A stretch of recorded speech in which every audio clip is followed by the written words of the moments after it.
My Peacock boxwood bonsai. Well, actually, it's I think closer to a topiary than a bonsai. But since I have it, and what I need to do is to put it in another container. I have it in this oval, and then I couldn't figure out how to place it. So I did it like that, and I've never really been happy with it. So it finally dawned on me, if I can't decide, why don't I put it in a round pot? The best topiaries that you ever see is in Disneyland. Well, they approach theirs differently. You know, I love going to Disneyland with my grandkids and all that, but what I'm looking for is how they do the gardens and things like that. And what they do is to make most of their topiary with a metal mesh, so they stylize in this form and fill it with moss or other medium, and then they have things growing on it. Well, this was done the hard way. It's just a plant and trying to shape it. There's a story behind it. Well, you know, there's always a story behind just about everything I do. Oh, this was good 15 years ago, maybe even longer. One of my students from my Tomodachi Kai, Art, he and Mark's been with me since I started. But anyway, Art was in the process of redoing part of his garden, and he had all these boxwoods that needed to come out.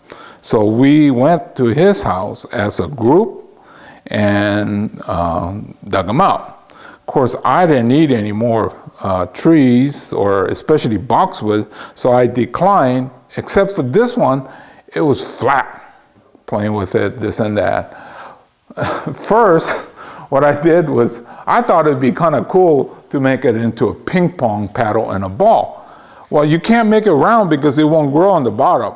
So I said, okay, now the choice is either a turkey or a peacock. And I figured, well, the peacock is a little bit higher class of animal or bird than turkey. So I decided to make a peacock. My career after college, I was in the import business, right?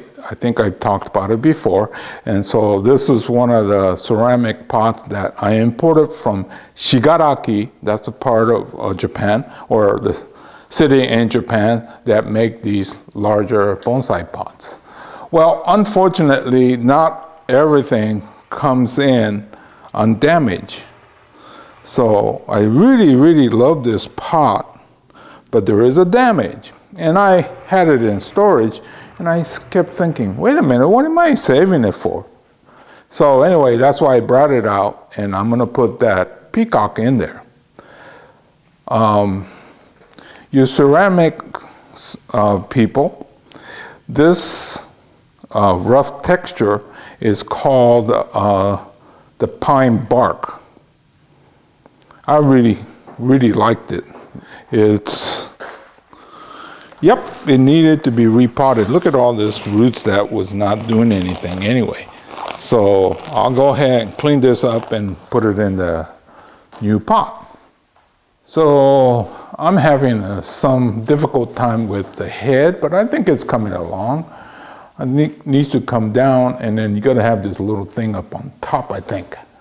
And if you go around, yeah, well, the females, there's not much significance, but the male, yeah, a lot of times you see just the butt.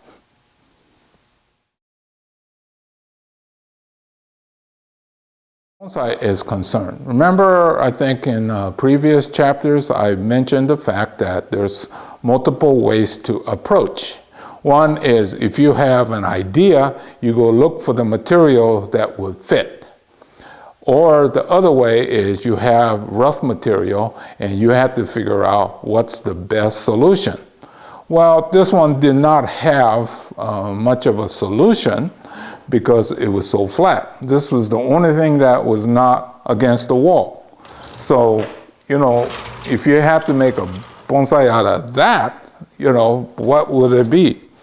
It's not a bad project considering we're using a broken pot and a marginal bonsai. Is it a bonsai or is it a topiary? Well, anyway, it's a boxwood that we dug out many years ago and turned it into something quite unique. Just a little bit more work on the head and I say, this is pretty good. So I'll keep working at it, and well, hopefully this one goes off better than my lollipop idea. That one was, yeah. I heard from many people, it's not what you call nice.